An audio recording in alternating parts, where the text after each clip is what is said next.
Hi everybody, nice to meet you. There's an about me slide on the next slide, so you can pop over. As mentioned, I have been doing this for a long time. One more, please, if you don't mind. The ones that really matter to this group, I'll leave this to y'all to look at. But I've done a private to public as an EVP level. That was in 2007, where we sold integrated media solutions to MDC Holdings. I've done a public to public. That was head of digital at Shift Nutrition, and that was sold to Reckitt Benckiser. I have done a PE to PE ostensibly. That was when I was the CEO at FTD, and we rolled it up with From You Flowers with a group called 10th Avenue Holdings. And also I had a kind of secondary exit where I left, but the company, we just basically did a fundraise and I left as CEO. That was when Assembled Brands rolling in with Oaktree Capital. So have been there, done that, and want to kind of give you my point of view of what I've done. And as mentioned at the end here, I'm probably going to be announcing my next move this week or next, but took 2 months off to end the year and spent a bunch of time with my kids as I wound down my last PD gig and am just now trying to figure out what I want to be when I grow up. So you can jump to the next slide.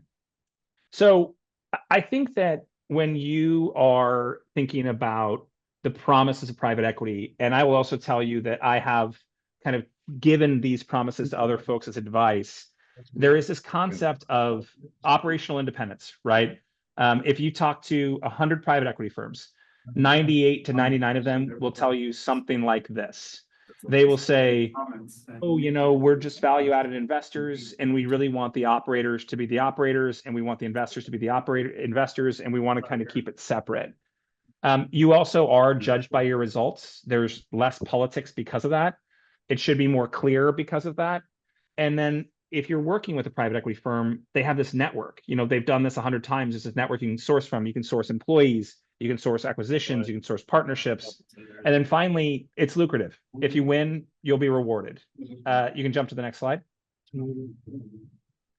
However, I can tell you that none of these promises are truths. They're just kind of like in the gray. There is politics. And I think that ultimately within an investment firm themselves, you have this weird hierarchy of directors and associates and all these sort of things, and all of them may have different goals. And I think it's important to understand those things as operators. The first finger is always pointed at operations, no matter how bad the deal was. No matter if you sourced a travel company on March 1st, 2020, right? We're going to wonder like, hey, how do we screw this up? I think that there's always this idea where it's very easy to kind of point that finger. And in some ways it makes sense, in some ways it doesn't.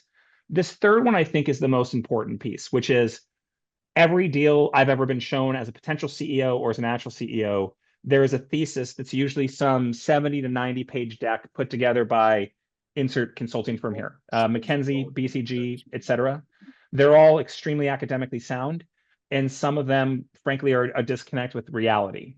And I think there is this marriage that needs to be in place where, yes, we do an investment on the back of a thesis, but reality may be slightly different. So how do you create that operational infrastructure to drive towards an exit in a healthy way? Okay. I also believe that this concept of structure of contracts and equity is not as easy as it may sound. How are you dealing with preference? Who's first money in, first money out? Is it an option, an RSU? How did the operational team actually get paid? There's a lot of naivete here for new executives, for people who have never worked with private equity before. And so I think there can be a disconnect between expectations and reality, which is always a really scary thing if you're trying to have a symbiotic relationship with your investors. And then this one-way clarity, where the executive team is doing everything they can to give clarity to the investors who are always on the board of directors. And above the board of directors, there's these internal fund politics, there's investment committees. And so I think it can be hard sometimes as operators to really know what the goals are, because I think it's entirely okay for the goals to change. And if it changes at the fund level because you just had a home run, so you want to mitigate risk, or you need a home run, so you want to push the risk, or whatever. I think this is where there's a real opportunity to kind of ensure clarity across the organization. You can jump to the next slide, and then a couple of how-tos, and then I'll give you guys a couple of actual real stories that you can take to kind of how we did a couple of successful exits. So This, in my opinion, is how to ensure this operational alignment with investors. I do believe that there needs to be a debrief of sorts after you've had a CEO in the seats for, I said, a quarter. 3 months is what I said. Take it as sort of an ambiguous number. But at that point, I think the CEO and the operational team should know enough to present a plan that basically drives to an exit. And so you'll notice that I reference a 3-year plan.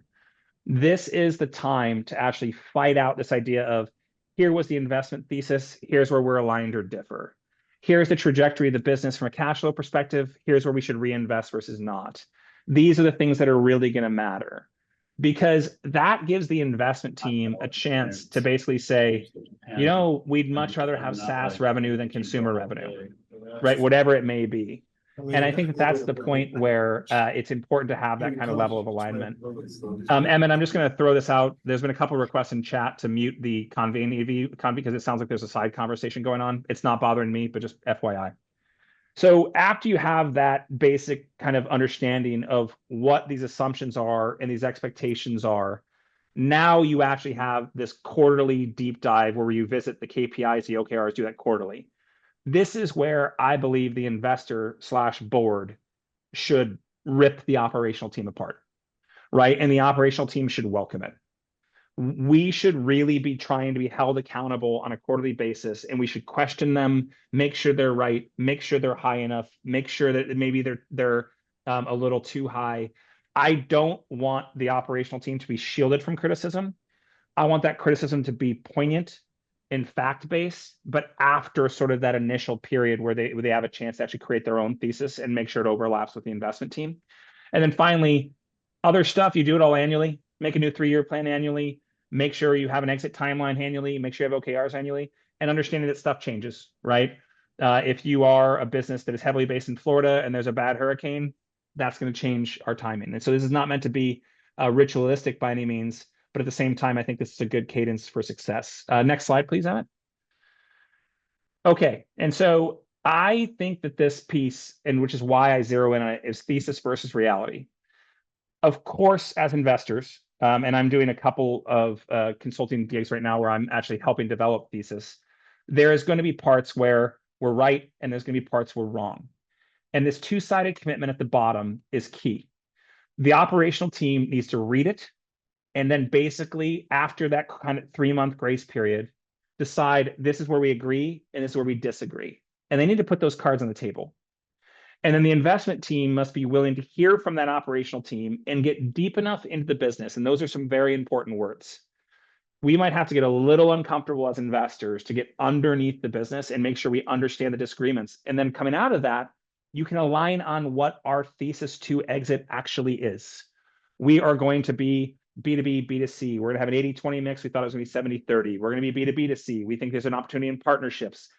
And then the investors will be like, well, SaaS revenue is worth more than consumer revenue. We'll get a better multiple for that. This is a chance for all of us to align on an investment thesis that we can deliver. That's massive. Far too often, this process is not done.